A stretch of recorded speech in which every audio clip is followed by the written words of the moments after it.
Hi everybody. So today let us start the new chapter, cell, the unit of life. Okay, of course you are familiar with the term called cell. You know the definition of cell, and you know the functions of cell. You know the different parts of the plant cell and animal cell. You are know very well about it. But here in this unit, that cell, you are going to learn a little bit more regarding the cell functions. Okay, more concentration on functioning of the cell. So different parts of the cell, how they coordinated with each other, and how they functions, their specific role. Okay, these are all the things you are going to learn in this chapter, cell. Of course, it is one of the important chapter for board as well as your competitive exam. Okay, so competitive exam nalli 2 to 3 questions expect ಮಾಡಬಹುದು ಈ cell chapter ಇಂದ. Okay, of course easy ಇರೋ chapter, ಯಾಕೆಂದರೆ already ನಿಮಗೆ ಗೊತ್ತಿರೋವಂಥದ್ದೇ ಇರುತ್ತೆ, ಇನ್ನು ಸ್ವಲ್ಪ extra ಇರುತ್ತೆ ಅಷ್ಟೇ ಇದರಲ್ಲಿ. ಅಫ್ಕೋರ್ಸ್ ಸೆಲ್ ಅಂದ ತಕ್ಷಣ ನಿಮಗೆ ಗೊತ್ತಿರುತ್ತೆ, cell has a cell wall, cell membrane, it has cytoplasm, it has nucleus, Golgi complex, endoplasmic reticulum, mitochondria, chloroplast, lysosome, peroxisome, ಈ ಥರದ್ದೆಲ್ಲ ಗೊತ್ತಿರುತ್ತೆ ನಿಮಗೆ. ಅಂದರೆ ಇಲ್ಲಿ ಎಕ್ಸ್ಟ್ರಾ ಏನು ಕಲಿತೀರಾ ಅಂದರೆ ಅದರದ್ದು ಒಂದಿಷ್ಟು ಎಕ್ಸ್ಟ್ರಾ ಫಂಕ್ಷನ್ಸನ್ನು ಕಲಿತೀರಾ, ಜೊತೆಗೆ ಅದ್ರದ್ದು ಏನು ಕೋಆರ್ಡಿನೇಟ್ ಮಾಡ್ಕೊಳ್ತಾ ಇರುತ್ತೆ ಫಂಕ್ಷನ್, ಒಂದು ಸೆಲ್ ಆರ್ಗನಲ್ ಫಂಕ್ಷನ್ನು ಇನ್ನೊಂದು ಫಂಕ್ಷನ್ ಜೊತೆ ಹೇಗೆ ಕೋಆರ್ಡಿನೇಟ್ ಇರುತ್ತೆ ಅದನ್ನೆಲ್ಲ ಓದ್ತೀರಾ ಅಷ್ಟೇ. Okay, one of the simplest chapter as well. Okay, yeah. So ಇದರಲ್ಲಿ ಜೊತೆಗೆ one more category you are going to learn in this cell chapter. Okay, the category is like a prokaryotic cell and eukaryotic cell. So prokaryotic cell ಹೇಗಿರುತ್ತೆ, eukaryotic cell ಹೇಗಿರುತ್ತೆ, how they are differ from each other, ಅದನ್ನು ಸ್ವಲ್ಪ ಓದ್ತೀರಾ. Then bacterial cell ಸ್ವಲ್ಪ detail ಆಗಿ ನೋಡಿ, ಅದರಲ್ಲಿ competitive ಪಾರ್ಟ್ಗೆ ಒಂದಿಷ್ಟು ಎಕ್ಸ್ಟ್ರಾ ಫಂಕ್ಷನ್ಸನ್ನೆಲ್ಲ ಹೇಳ್ತೀವಿ ಅಷ್ಟೇ ಅದರಲ್ಲಿ. So that is the only thing you are going to learn extra from this chapter. Okay, so if I ask what is the cell, cell ಅಂತ ಕೇಳಿದ ತಕ್ಷಣ ಒಂದು ಕ್ಲಾಸಿಕಲ್ definition ಇದೆ, classical by heart definition rather. Okay, so cell is a structural and functional unit of life, structural and functional unit of organism. So that is the only thing you can say if I ask what is cell. Cell is a structural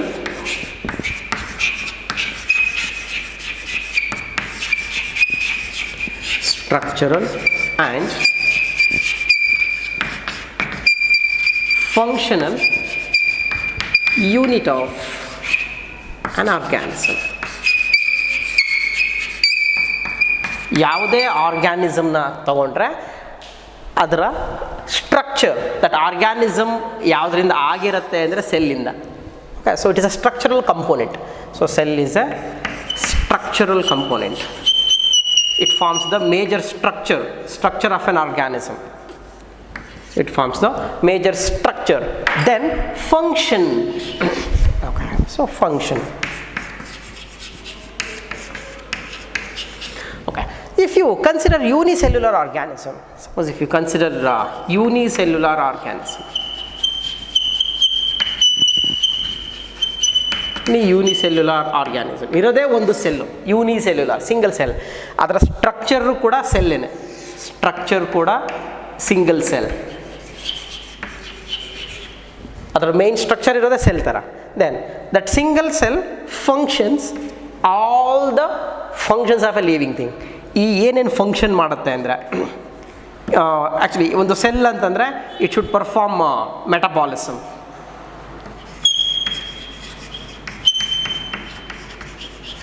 ಒಂದು cell ಒಳಗಡೆ metabolism ನಡೀತಾ ಇರಬೇಕು, energy release ಆಗ್ತಾ ಇರಬೇಕು, ಆ ಫಂಕ್ಷನ್ನ single ಸೆಲ್ಲೇ ಮಾಡುತ್ತೆ. Then it should undergo reproduction ಅಂತಂದರೆ ಆ ಸಿಂಗಲ್ ಸೆಲ್ಲೇನೆ ರಿಪ್ರೊಡಕ್ಷನ್ ಕೂಡ ಮಾಡುತ್ತೆ. Cell should shows the movement. Okay, so ಇವೆಲ್ಲ ಫಂಕ್ಷನು ಸಿಂಪಲ್ ಸ್ಟ್ರಕ್ಚರ್ ಇರುತ್ತೆ, ಬಟ್ ಕಾಂಪ್ಲೆಕ್ಸ್ ಫಂಕ್ಷನ್ನ ಎ ಸಿಂಗಲ್ ಸೆಲ್ ಮಾಡುತ್ತೆ. If you consider unicellular organism, the term is more applicable to the term unicellular organism. ಅದೇ structure ಇರುತ್ತೆ, ಅದೇ ಎಲ್ಲ functions ಮಾಡ್ಕೊಳ್ಳುತ್ತೆ, that is cell ಅಂತ.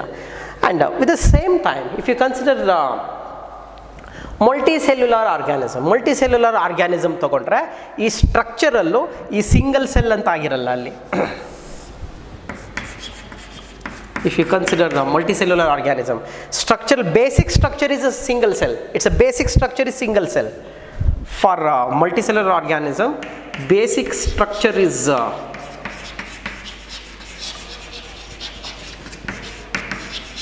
basic structure is a cell, but that cell grouped together to form tissue. Cell group called tissue. ಆ ಸೆಲ್ಗಳ group ಒಂದೇ ಥರ functions, ಒಂದೇ ಥರ ಆರಿಜಿನ್ ಇರುವಂಥವು. Cell group called tissues become the functional, become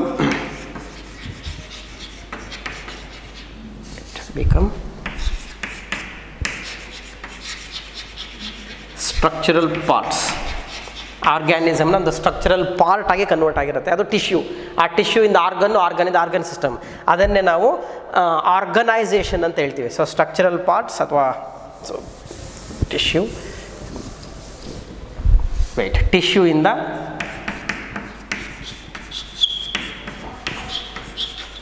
organ, ಆರ್ಗನ್ನಿಂದ organ system, organ ಸಿಸ್ಟಮಿಂದ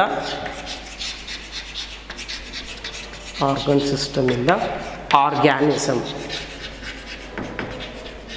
okay, so ನೀವು ಉಲ್ಟಾ ಬಂದರೆ ಆರ್ಗ್ಯಾನಿಸಮ್ ಯಾವುದರಿಂದ ಆಗಿರುತ್ತೆ? ಆರ್ಗನ್ ಸಿಸ್ಟಮಿಂದ. ಆರ್ಗನ್ ಸಿಸ್ಟಮ್ ಯಾವುದರಿಂದ ಆಗಿರುತ್ತೆ? ಆರ್ಗನ್ನಿಂದ. ಆರ್ಗನ್ ಯಾವುದರಿಂದ ಆಗಿರುತ್ತೆ? ಟಿಶ್ಯೂಯಿಂದ. ಟಿಶ್ಯೂ ಯಾವುದರಿಂದ ಆಗಿರುತ್ತೆ? ಸೆಲ್ಲಿಂದ.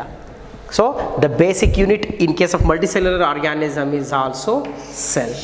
ಅಂದರೆ ಆ ಸ್ಟ್ರಕ್ಚರ್ ಏನಿದೆ, ಆರ್ಗ್ಯಾನಿಸಮ್ನ ಸ್ಟ್ರಕ್ಚರ್ ಯಾವುದರಿಂದ ಆಗಿರುತ್ತೆ ಅಂದರೆ it's made up of cell only. So yesterday in the last class we discussed about tissues in plants. Okay, so ಅದರಲ್ಲಿ parenchyma cells 90% of the plant is made up of parenchyma cells ಅಂತ ಹೇಳಿದ್ವಿ. Okay, ಆ plant ಏನಿದೆ, ಆ ಪ್ಲಾಂಟಲ್ಲಿರೋ cell ಯಾವುದು ಜಾಸ್ತಿ ಇರುತ್ತೆ ಅಂದರೆ ಪ್ಯಾರಂಕೈಮಾ ಸೆಲ್ ಇರುತ್ತೆ. ಆ ಪ್ಯಾರಂಕೈಮಾ ಸೆಲ್ಲೇನೆ ಟಿಶ್ಯೂ ಆಗಿರುತ್ತೆ. ಆ ಟಿಶ್ಯೂಗಳೇ ಲೀಫು, ರೂಟು ಆಗಿ ಓಲ್ ಆರ್ಗ್ಯಾನಿಸಮ್ ಆಗಿರುತ್ತೆ. Okay, so like this cell act as A basic structural component. Okay, so basic structural component of the living organism. And with respect to functions, of course, ಒಂದು individual unicellular ಆರ್ಗ್ಯಾನಿಸಮಲ್ಲಿ ಒಂದೇ cell ಎಲ್ಲ functions ಮಾಡುತ್ತೆ. But in case of multicellular organisms, ಒಂದು organism function ಆಗಬೇಕಂದ್ರೆ ಒಂದು organ system function ಆಗಬೇಕು. Organ system function ಆಗಬೇಕಂದ್ರೆ ಅದು ಆರ್ಗನ್ ಆಗಿರುವಂಥ ಟಿಶ್ಯೂಸ್ ಏನಿರುತ್ತೆ ಅದು ಸರಿಯಾಗಿ ಫಂಕ್ಷನ್ ಆಗಬೇಕು. ಆ ಟಿಶ್ಯೂಸ್ ಯಾವುದರಿಂದ ಆಗಿರುತ್ತೆ? ಸೆಲ್ಲಿಂದ ಆಗಿರುತ್ತೆ. ಅಂದರೆ if A cell, group of cell, ಇದು ಒಂದು ಸೆಲ್ಲು, ಈ ಥರ ಮೆನಿ ಸೆಲ್ಸ್ ಇರುತ್ತೆ ಟು ಫಾರ್ಮ್ ಎ ಟಿಶ್ಯೂ. ಹೌದಾ? ಈ ಹೋಲ್ ಟಿಶ್ಯೂ ಫಂಕ್ಷನಿಂಗ್ ಆಗಬೇಕು ಅಂದರೆ, ಆರ್ಗನ್ ಫಂಕ್ಷನ್ ಆಗಬೇಕು ಅಂದರೆ, suppose if you consider a heart ಅಂತ ಅಂದ್ಕೊಂಡ್ರೆ, ಅನಿಮಲ್ಸಲ್ಲಿ ಹಾರ್ಟನ್ನು ತೊಗೊಂಡ್ರೆ, heart as a whole it's a organ. ಅದು ಆರ್ಗನ್ ಆಗಿರೋದು ಯಾವುದರಿಂದ? ಮೆನಿ ಸೆಲ್ಸಿಂದ. Many cells group together to form the tissue. ಆ ಕಾರ್ಡಿಯಾಕ್ ಟಿಶ್ಯೂಸ್ ಏನಿರುತ್ತೆ ಅದು ಆರ್ಗನ್ ಆಗಿ ಮಾಡಿಫೈ ಆಗಿರುತ್ತೆ, ಅದು ಕನ್ವರ್ಟ್ ಆಗಿರುತ್ತೆ. ಓಕೆ, ಸೊ ಈಗ ಇಲ್ಲಿರೋ ಹಾರ್ಟು ಫಂಕ್ಷನ್ ಆಗಬೇಕಂದ್ರೆ ಇಲ್ಲಿರೋ ಇಂಡಿವಿಜುವಲ್ ಸೆಲ್ಸ್ಗಳೇನಿದೆ ಅದು ಕೂಡ ಫಂಕ್ಷನ್ ಮಾಡಬೇಕು. ಈ ಇಂಡಿವಿಜುವಲ್ ಸೆಲ್ಲು ಫಂಕ್ಷನ್ ಆದರೆ ಹೋಲ್ ಟಿಶ್ಯೂ ಅಂದರೆ whole organ is going to be function.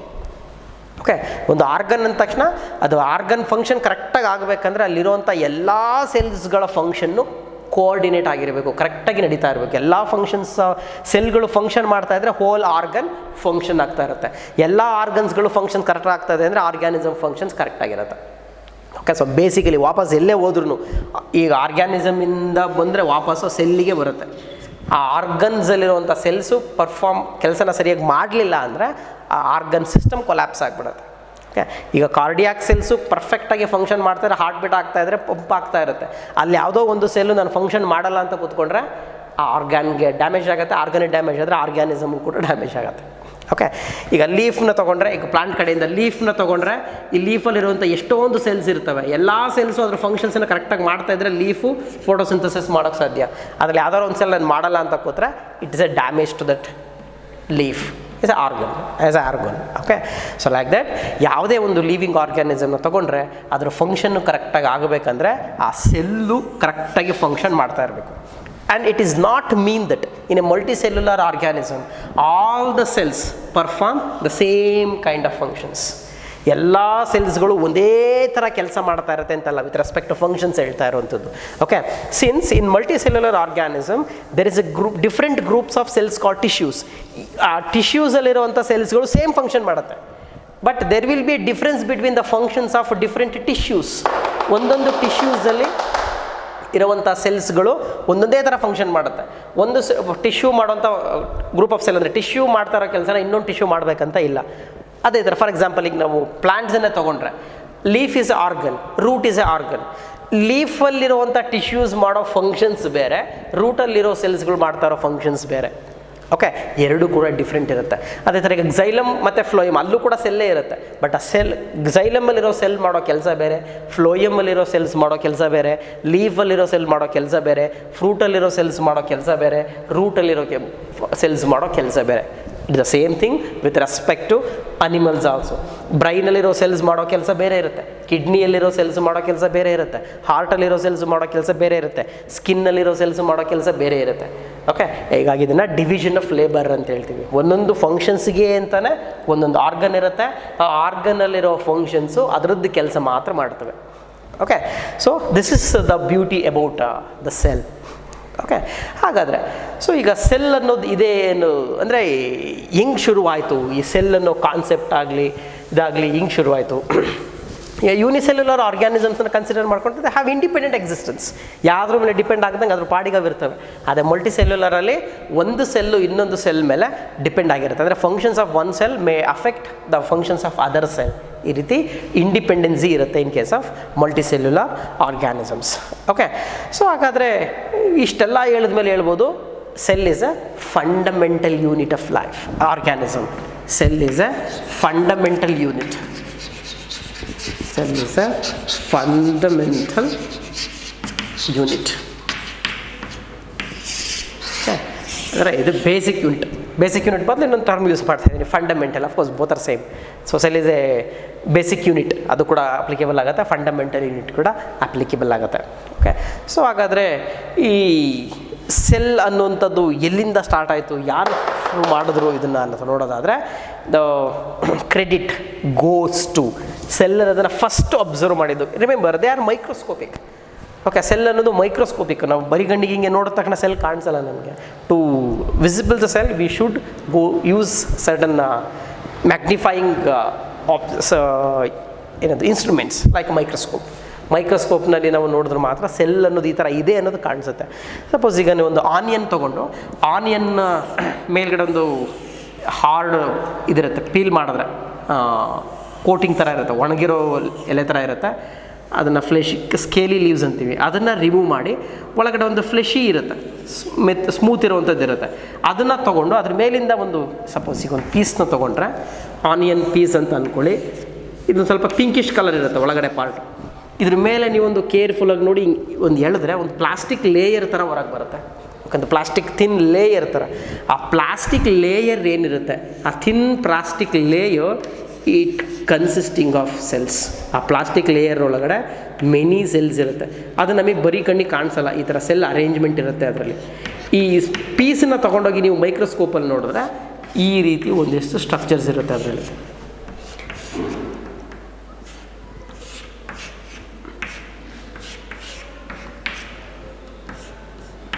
ಈ ರೀತಿ ಸ್ಟ್ರಕ್ಚರ್ ಕಾಣಿಸುತ್ತೆ ಮೈಕ್ರೋಸ್ಕೋಪ್ನಲ್ಲಿ ನೋಡಿದ್ರೆ. So these structures are nothing but cell. ಇದನ್ನೇ ಒಂದೊಂದು ಸೆಲ್ ಇದು ಒಂದೇ ಥರ ಇದ್ದಾವೆ, ಒಂದೇ ಥರ ಫಂಕ್ಷನ್ಸ್ ಮಾಡ್ತಾ ಇದ್ದಾವೆ ಅಂದರೆ ಇದನ್ನು ಟಿಶ್ಯೂ ಅಂತ ಹೇಳ್ತೀವಿ. ಸೊ ಮೈಕ್ರೋಸ್ಕೋಪ್ನ ನೋಡಿದ್ರೆ ಈ ಥರ ಕಾಣಿಸುತ್ತೆ. ಸ್ವಲ್ಪ ಕಲ್ಲರಿಂಗ್ ಹಾಕಿದ್ರೆ ಈ ಥರ ನ್ಯೂಕ್ಲಿಯಸ್ ಕೂಡ ಕಾಣಿಸುತ್ತೆ ಅದರಲ್ಲಿ. ಓಕೆ, ಬಟ್ ಉಳಿದಿರೋಂಥ ಆರ್ಗನಲ್ಸ್ ಕಾಣಿಸಲ್ಲ ನಮಗೆ. ಓಕೆ, ಸೊ ಯಾಕೆ ಕಾಣಿಸಲ್ಲ ಅಂದರೆ they are submicroscopic. Normal ಮೈಕ್ರೋಸ್ಕೋಪಿಗೆ ಎಬಿಲಿಟಿ ಇರಲ್ಲ. ಇದು ಒಳಗಡೆ ಇರೋ ಈ ಕೆಲವೊಂದು ಕ್ಲೋರೋಪ್ಲಾಸ್ಟನ್ನು ನೋಡ್ಬೋದು, ಈ ಮೈಟೋಕಾಂಡ್ರಿಯಾ ಇರ್ಬೋದು, ಬೇರೆ ಬೇರೆ ಆರ್ಗನಲ್ಸ್ ಏನಿದೆ, ಎಂಡೋಪ್ಲಾಸ್ಮಿಕ್ ರೆಟಿಕ್ಯುಲಮ್, ಗಾಲ್ಗಿ ಕಾಂಪ್ಲೆಕ್ಸ್, ಇದು ಯಾವುದು ನಮಗೆ ಕಾಣಿಸಲ್ಲ. ಅದನ್ನು ನೋಡಲಿಕ್ಕೆ we should use electron microscope. ಅದು ಎಲೆಕ್ಟ್ರಾನ್ ಮೈಕ್ರೋಸ್ಕೋಪ್ ಇನ್ವೆನ್ಷನ್ ಆದಮೇಲೆ ನಮಗದು ಡೀಟೈಲ್ಡ್ ಸ್ಟ್ರಕ್ಚರ್ ಗೊತ್ತಾಗಿದ್ದು ಸೆಲ್ಲು. ಹಾಗಾದರೆ ಈ ರೀತಿ ಒಂದೇನೋ ಸ್ಟ್ರಕ್ಚರ್ಸ್ಗಳಿದೆ ಅನ್ನೋದನ್ನು ಫಸ್ಟು ನೋಡಿದ್ದು ಲಿವಾನ್ ಹಾಕ್ ಅಂತೇಳಿ. ಓಕೆ, ದ ಸೈಂಟಿಸ್ಟ್ ಕಾಲ್ಡ್ ಲಿವಾನ್ ಹಾಕ್. ಸೊ ಆಂಟನ್ ವಾನ್ ಲಿಯುವೆನ್ ಹಾಕ್. ಆಂಟನ್ ವೆನ್ ಲಿವಾನ್ ಹಾಕ್. Okay, so Anton van Leeuwenhoek, Anton van Leeuwenhoek first observed, is the one who first observed cell. Okay. So ಅವನು ಅಬ್ಸರ್ವ್ ಮಾಡಿದ್ದೇನಂತಂದರೆ ಈ ರೀತಿ ಏನೋ ಅರೇಂಜ್ಮೆಂಟು, ಏನೋ ಹಿಂಗೆ ಕಂಪಾರ್ಟ್ಮೆಂಟ್ಗಳ ಥರ, ಈ ಜೇನು ಹುಟ್ಟೆ ಥರ ಹಿಂಗೆ ಕಂಪಾರ್ಟ್ಮೆಂಟ್ ಅರೇಂಜ್ ಆಗಿತ್ತು ಅನ್ನೋದನ್ನು ಫಸ್ಟಿಗೆ ನೋಡ್ತಾನೆ. ಓಕೆ, ಇಲ್ಲಿಂದ ಶುರುವಾಗಿದ್ದು ಈ ರೀತಿ ಸೆಲ್ಗಳ ಥರ ಸ್ಟ್ರಕ್ಚರ್ಸ್ ಇರುತ್ತೆ. ಆಮೇಲೆ with advancement of microscope, the study of that cell is begins. Okay, so Anton van Leeuwenhoek first observed the cell. Okay, so later so many scientists they start working on this structures. ಅದೇ ಥರ Robert Brown ಅನ್ನೋರು, the scientist called Robert Brown, ಇದರೊಳಗಡೆ ಈ ರೀತಿ ಒಂದು nucleus ಇದೆ ಅನ್ನೋದನ್ನು identify ಮಾಡ್ತಾರೆ. ಆ ಸೆಲ್ ಅನ್ನೋ ಸ್ಟ್ರಕ್ಚರ್ ಒಳಗಡೆ ಆ ನ್ಯೂಕ್ಲಿಯಸ್ ಅನ್ನೋ ಸ್ಟ್ರಕ್ಚರ್ ಇದೆ ಅನ್ನೋದನ್ನು ಫೈಂಡ್ ಔಟ್ ಮಾಡ್ತಾರೆ. ಓಕೆ, ಸೊ ಈ ರೀತಿ with advancement of microscope the study of cells also begins. Okay, so ಅದು ಫಸ್ಟ್ ಸ್ಟಾರ್ಟ್ ಆಗಿದ್ದು ಲಿವನ್ಹಾಕ್. ಇವ್ರೇನು ಮಾಡ್ತಾರೆ, ಒಂದು ಕಾರ್ಕ್, ಬಾಟಲಿ ಮುಚ್ಚೋ ಕಾರ್ಕ್ನ ತಗೊಂಡು ತಿನ್ ಸ್ಲೈಸ್ ಮಾಡಿ ಅಬ್ಸರ್ವ್ ಮಾಡ್ತಾರೆ. ಆ ಕಾರ್ಕ್ ಒಳಗಡೆ he find the arrangement of some structures like this, he called them as cell. Okay, yeah. So this is a brief history regarding the beginning of the study of cell. Okay, and there is a branch of biology that deals with the study of cell called as cell biology. ಅದನ್ನು cell biology ಅಂತ ಹೇಳ್ತೀವಿ. Under the cell biology scientist are going to study the structure of the cell and how it functions. So ಹೇಗೆ function ಮಾಡುತ್ತೆ cell ಅದನ್ನೆಲ್ಲ ಓದ್ತಾರೆ. That branch is called as cell biology. Okay, so ಇದೆಲ್ಲ 1700 ಆಗಿದ್ದಂಥ ಫಂಕ್ಷನ್ಸ್ಗಳು. 1700 microscope invention ಆಗಿ Leeuwenhoek observe ಮಾಡಿ Robert Brown ಎಲ್ಲ ನೋಡಿ ಇದೆಲ್ಲ ಆದ ನಂತರ 18th ಸೆಂಚುರಿನಲ್ಲಿ, ಓಕೆ, ಸೊ ಡ್ಯೂರಿಂಗ್ 1838 ಒಬ್ಬರು scientist, okay, called as Schleiden, Matthias ಸ್ಲೀಡನ್,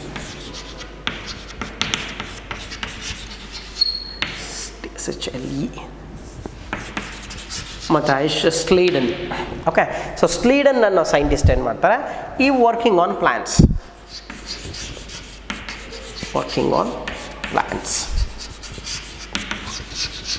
plant cell ಮೇಲೆ ವರ್ಕ್ ಮಾಡ್ತಾ ಇರ್ತಾರೆ.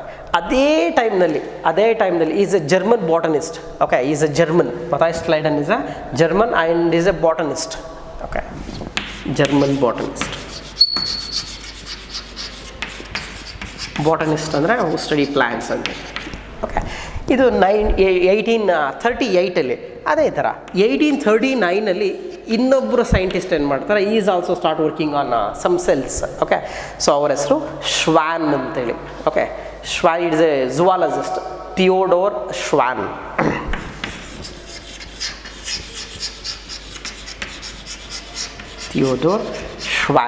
Okay, and he is a zoologist. He is a British zoologist.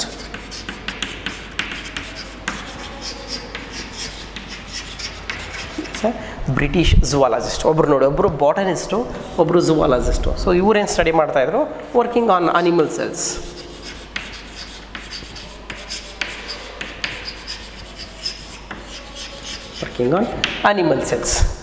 ನೋಡಿ, ಆಲ್ಮೋಸ್ಟ್ ಸೇಮ್ ಪೀರಿಯಡಲ್ಲಿ, 1 ವರ್ಷ ಹೆಚ್ಚು ಕಡಿಮೆಯಲ್ಲಿ ಇಬ್ಬರು ಒಂದೇ ಕಾನ್ಸೆಪ್ಟ್ ಮೇಲೆ ವರ್ಕ್ ಮಾಡ್ತಾ ಇರ್ತಾರೆ.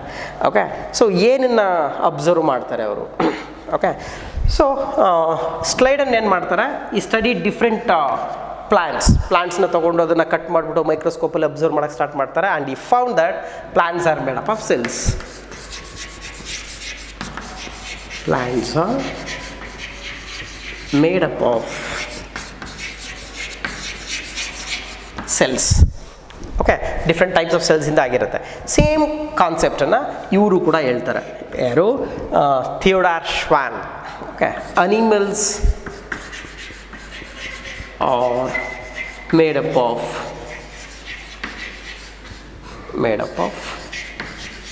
ಸೆಲ್ಸ್. ಓಕೆ, ಸೊ ಜೊತೆಗೆ ಮಥಾಯಿಸ್ ಸ್ಲೈಡನ್ ಏನು ಹೇಳ್ತಾರೆ, ಪ್ಲಾಂಟ್ ಸೆಲ್ಗಳನ್ನ ಸ್ಟಡಿ ಮಾಡಬೇಕಾದ್ರೆ observe that there is a presence of thick cell wall. Okay, Matthias ಸ್ಲೈಡನ್ plants are made up of cells ಅಂತ ಹೇಳ್ತಾರೆ. ಜೊತೆಗೆ they have different types of cells. They are made up of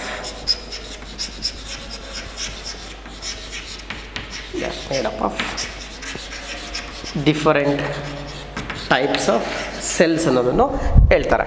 okay, so ಇದಕ್ಕೆ ಶ್ವಾನ್ SCH SCHWN ಶ್ವಾನ್.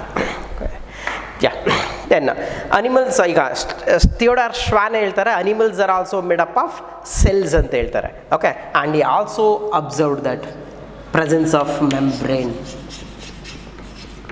Presence of thin layer.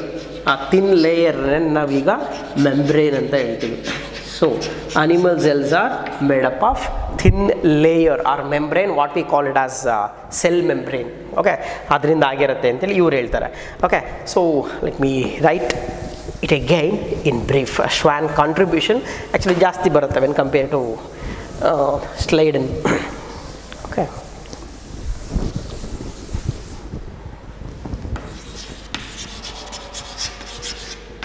So Schwann ಏನು ಹೇಳ್ತಾರೆ, membrane will be present, membrane is present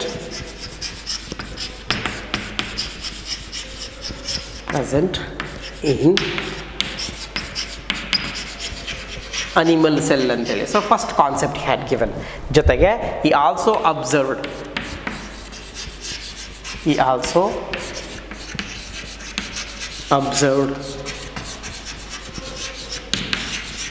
plant cells and found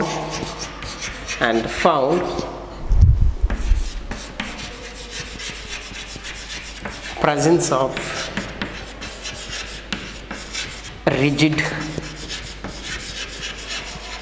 structure called cell wall. Okay, ಈ Schwann animal cell ಜೊತೆಗೆ plant ಸೆಲ್ಲನ್ನು observe ಮಾಡ್ತಾರೆ, ಏನು difference ನೋಡಲಿಕ್ಕೆ. And he found that there is a presence of rigid wall in the plant cell. Okay, so Schleiden told all plants are made up of cells, made up of different kinds of cells.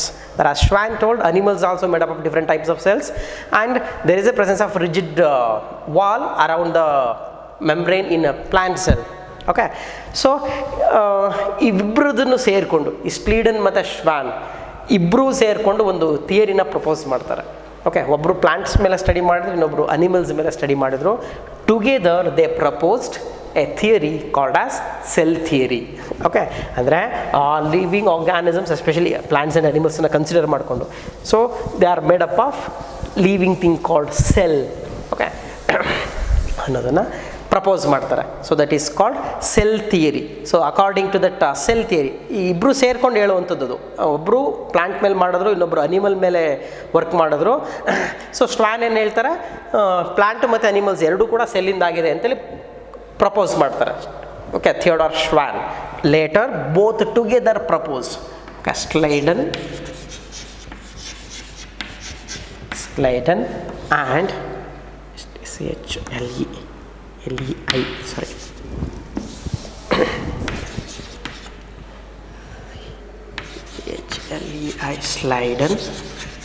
Sliden and Schwann together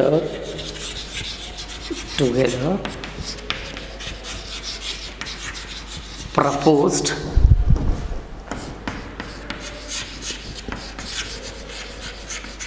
cell theory. Okay, so Sliden and Schwann together proposed cell theory. So ಇದು one more question ಕೇಳ್ಬೋದು, who proposed cell theory? So cell theory was proposed by Sliden and Schwann. Okay, so Sliden is a botanist, Schwann is a zoologist. So according to the cell theory, ಏನು ಹೇಳುತ್ತೆ cell theory? According to cell theory, so cell theory ಪ್ರಕಾರ ಏನು ಹೇಳುತ್ತೆ ಅಂದರೆ, all living organisms are made up of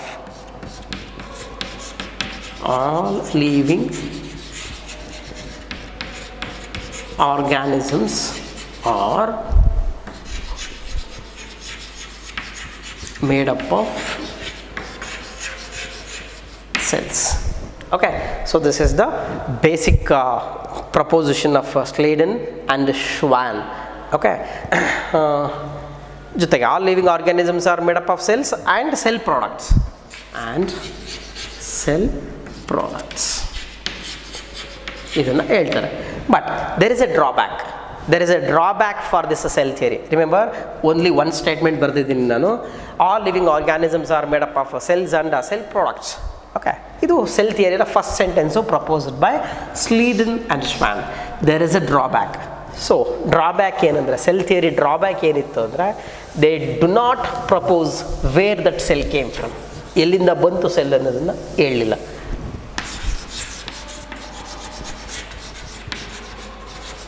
Drawback of cell theory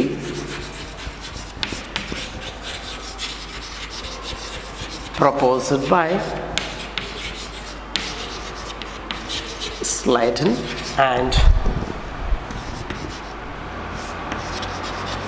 Schwann is that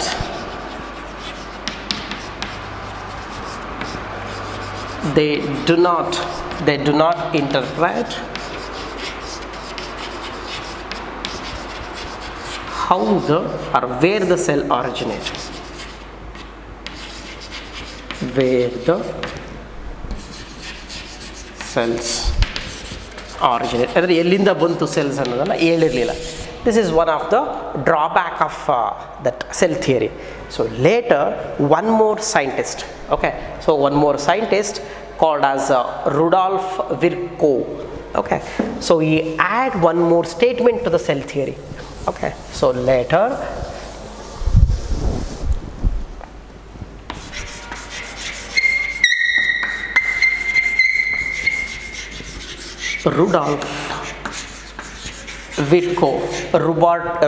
Rudolf Virchow added the statement,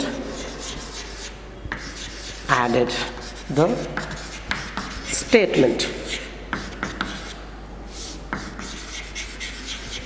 the statement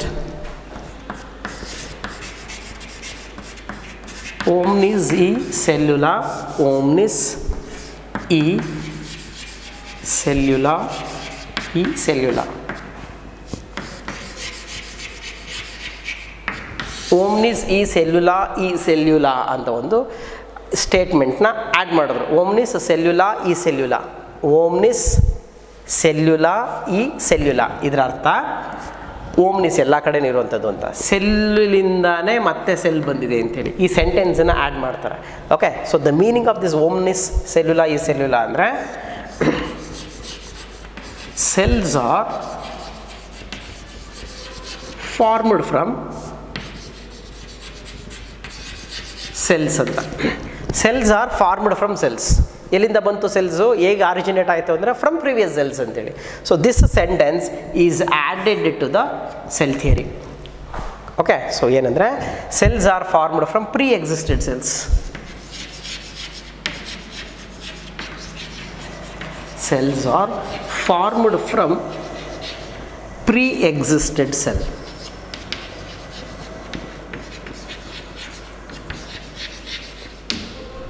already cell ಇತ್ತು, ಆ ಸೆಲ್ಲಿಂದಾನೇ ಮತ್ತೊಂದಿಷ್ಟು cells ಬಂತು ಅಂತೇಳಿ. Cells are formed from pre existed cells. ಒಂದು parent cell ಇತ್ತು, ಆ parent ಸೆಲ್ಲಿಂದನೇ ಹೊಸ ಸೆಲ್ಸು ಆ್ಯಡ್ ಆಯಿತು ಅನ್ನೋದೇ ಸೆಲ್ಯುಲಾ, ಓಮ್ನಿಸ್ ಸೆಲ್ಯುಲಾ ಈ ಸೆಲ್ಯುಲಾ ಅಂತೇಳಿ. Okay, all cells arise from pre existing cells. Already ಇರೋ ಸೆಲ್ಸಿಂದನೇ ಬರ್ತಾ ಇದೆ. So this is the cell theory. So this is second statement. So remember, cell theory has two statements. All living organisms are made up of cells and cell products. So this statement was given by Sladen and Schwann. And cells are formed from pre-existed cells. That sentence is added by Rudolf Virchow. Okay, ಹಾಗಾದರೆ ಹೂ proposed ಅಂತ ಕೇಳಿದ್ರೆ ನಾವು Schleiden and ಶ್ವಾನ್ನೇ ಬರೀತೀವಿ. So what the cell theory is ಅಂದರೆ ಈ ಎರಡು ಸೆಂಟೆನ್ಸ್ನ ಬರೀಬೇಕು. Cell theory proposed all living organisms are made up of cells and cell products and cells are formed from pre existed cells. Okay, so these are the two statements, okay, for cell theory. Who proposed ಅಂದರೆ Schleiden and ಶ್ವಾನ್ನೇ ಬರುತ್ತೆ. Who gave the concept of pre existed cells ಅಂದರೆ Rudolf ವಿರ್ಕೋ. ಆದರೆ ಇಲ್ಲಿ cell theory propose ಮಾಡಿದ್ದಕ್ಕೆ ಇವ್ರನ್ನ ಸೇರಿಸಲ್ಲ. Oppose ಈ ಒಂದು ಆ್ಯಡೆಡ್ ದ ಸೆಂಟೆನ್ಸ್. ಸೊ ಅದು 1830s ಆಗಿರುವಂಥದ್ದು, but he added this statement during 1855. So Rudolf Virchow 1855 ಈ ಸ್ಟೇಟ್ಮೆಂಟ್ ಆ್ಯಡ್ ಮಾಡಿದ್ದು. ಓಕೆ ಇವರು ಸ್ಲೇಡನ್ ಆ್ಯಂಡ್ ಶ್ವಾನ್ ವರ್ಕ್ ಮಾಡಿದ್ದು 1830s 40s ಸೊ ಅದು ಆದ ನಂತರ ಆ್ಯಡ್ ಮಾಡೋದ್ರಿಂದ ಇವರನ್ನು ಕನ್ಸಿಡರ್ ಮಾಡ್ಕೊಂಡಿಲ್ಲ ಸೆಲ್ ಥಿಯರಿ ಪ್ರಪೋಸ್ ಮಾಡಿದ್ದಕ್ಕೆ, ಯಾಕೆಂದರೆ ಇವ್ರಿಗಿಂತ ತುಂಬ ಹಿಂದೆನೇ Schleiden and Schwann proposed theory. Okay so this is about the cell theory and how that cell theory begins and how it ends. So who proposed cell theory? Sladen and Schwann proposed cell theory. So give the statements or explain the cell theory. What is the cell theory? So all the living organisms are made up of cell, and cells are formed from pre-existed cell. Okay, so istana. And who gave the concept like pre-existed cells are formed from pre-existed cells, andra it is Rudolf Virchow. Or who gave the concept of omnis cellula e cellula, it is Rudolf Virchow. Okay, so this is about the cell. Okay, so hagadre if you consider a general view of a cell, ಹೇಗಿರುತ್ತೆ cell?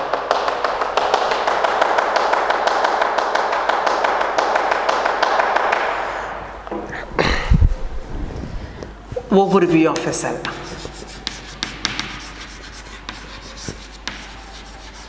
Okay so ಇದು general overview ನೋಡ್ಕೊಂಡು ಆಮೇಲೆ ಡೀಟೈಲಾಗಿ ಸ್ಟ್ರಕ್ಚರ್ನ ನೋಡೋಣ. Okay so ಹೇಗಿರುತ್ತೆ cell ಅಂತಂದರೆ, okay so usually cell are microscopic.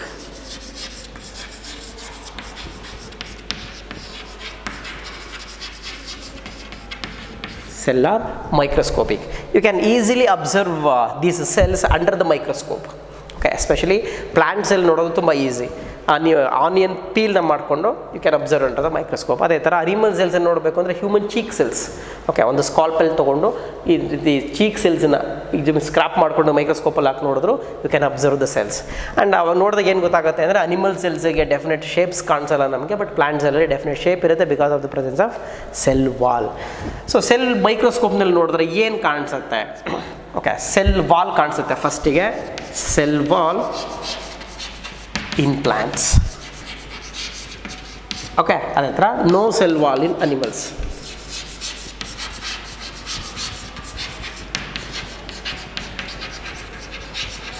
Okay, then membrane. Cell membrane ಅನಿಮಲ್ಸಲ್ಲಿ ಫಸ್ಟಿಗೆ ಕಾಣಿಸೋದು ಸೆಲ್ ಮೆಂಬ್ರೇನ್, ಆದರೆ ಪ್ಲಾಂಟ್ಸಲ್ಲಿ ಫಸ್ಟಿಗೆ ಕಾಣಿಸೋದು cell wall. Okay, then liquid part, ಒಂದು ರೀತಿ ಲಿಕ್ವಿಡ್ ಥರ ಇರುವಂಥದ್ದು. Actually technically it is not A liquid, but ನೋಡೋಕ್ಕೆ ನಾವು ಲಿಕ್ವಿಡ್ ಅಂತ ಅನ್ಕೋಬೋದು. Liquid part that is called cytoplasm. Cytoplasm ಇರುತ್ತೆ. ದೆನ್ ಡಿಫರೆಂಟ್, ಅಂದರೆ ಆ್ಯಕ್ಚುಲಿ ಲಿಕ್ವಿಡ್ ಪಾರ್ಟ್ ಇದೆ, ಆ್ಯಕ್ಚುಲಿ ಲೀವಿಂಗ್ ಪಾರ್ಟ್ನ ಸೈಟೋಪ್ಲಾಸಮ್ ಅಂತೀವಿ. ಸೊ ಡಿಫ್ರೆಂಟ್ ಆರ್ಗನಲ್ಸ್ ಇರುತ್ತೆ, like endoplasmic reticulum, Golgi complex, mitochondria, chloroplast. Okay, so ಈ ಥರ ಒಂದಿಷ್ಟು ಸೆಲ್ ಆರ್ಗನಲ್ಸ್ ಇರುತ್ತೆ. ಇವನ್ ಕನ್ಸಿಡರ್ ನ್ಯೂಕ್ಲಿಯಸ್, ವ್ಯಾಕ್ಯೂಲ್, ಇವೆಲ್ಲ ಸೆಲ್ ಒಳಗಡೆ ಕಾಣಿಸುವಂಥದ್ದು. ಅದು ಬಿಟ್ಟರೆ ಸೆಲ್ ಆರ್ಗನಲ್ ಆಗಿಲ್ಲದೆ ಇರುವಂಥದ್ದು ನಾನ್ ಆರ್ಗನಲ್ಸ್ ಯಾವ್ಯಾವುದು ಅಂದರೆ ಯು ಕ್ಯಾನ್ ಅಬ್ಸರ್ವ್ ರೈಬೋಸೋಮ್ಸ್. ಇದು ನಾರ್ಮಲ್ ಮೈಕ್ರೋಸ್ಕೋಪಲ್ಲಿ ಯಾವಾಗ ಕಾಣಿಸಲ್ಲ ಇವೆಲ್ಲ. ಓಕೆ, ಸೊ ಇದನ್ನೆಲ್ಲ ನೋಡೋಕ್ಕೆ ಎಲೆಕ್ಟ್ರಾನ್ ಮೈಕ್ರೋಸ್ಕೋಪೇ ಬೇಕಾಗತ್ತೆ. ಓಕೆ, ಯಾ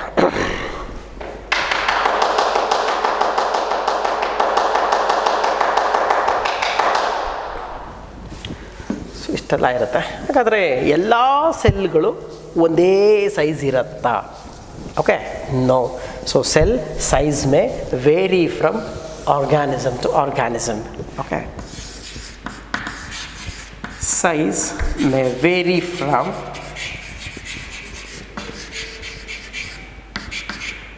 0.3 ಮೈಕ್ರೋಮೀಟರ್. 0.3 ಮೈಕ್ರೋಮೀಟರಿಂದ ಹಿಡಿದು 3 to 5 ಮೈಕ್ರೋಮೀಟರ್ ತನಕ ಇರ್ತವೆ. Okay, 2 to 5 micrometer. Okay, so micrometer ಅಂದರೆ 1 ಮಿಲಿಮೀಟರ್ನ 10,000 ಪಾರ್ಟ್ ಮಾಡಿದ್ರೆ ಬರೋ ಒಂದು ಪಾರ್ಟ್ ಇಸ್ ಮೈಕ್ರೋಮೀಟರ್. ಆ ಮೈಕ್ರೋಮೀಟರ್ 0.3 ಮೈಕ್ರೋಮೀಟರಿಂದ 5 ಮೈಕ್ರೋಮೀಟರ್ ತನಕನೂ ಇರುತ್ತೆ ದ ಲೆಂತ್ ಆಫ್ ದ ಅಥವಾ size of the cell. Okay, ಇದರಲ್ಲಿ ಸ್ಮಾಲೆಸ್ಟ್ ಸೆಲ್ ಯಾವುದಾದ್ರೆ 0.3 ಮೈಕ್ರೋಮೀಟರ್ ಇದೆ, that is the smallest cell.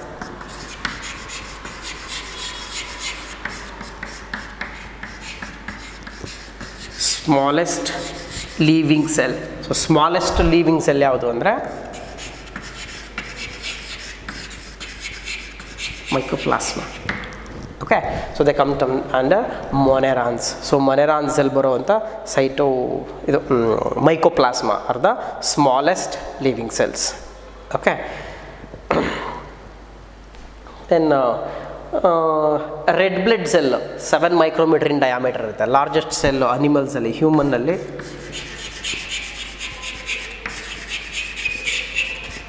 Largest cell ಅಂದರೆ which measures about RBC measures about 7 micrometer. So 7 micrometer ಅಷ್ಟು ಇರುತ್ತೆ. Okay, so largest single cell ಅಂದರೆ ostrich egg. Okay,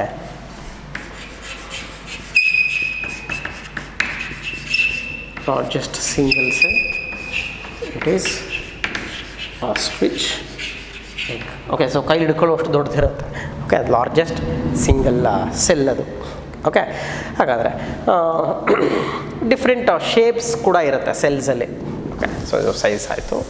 shape may vary from,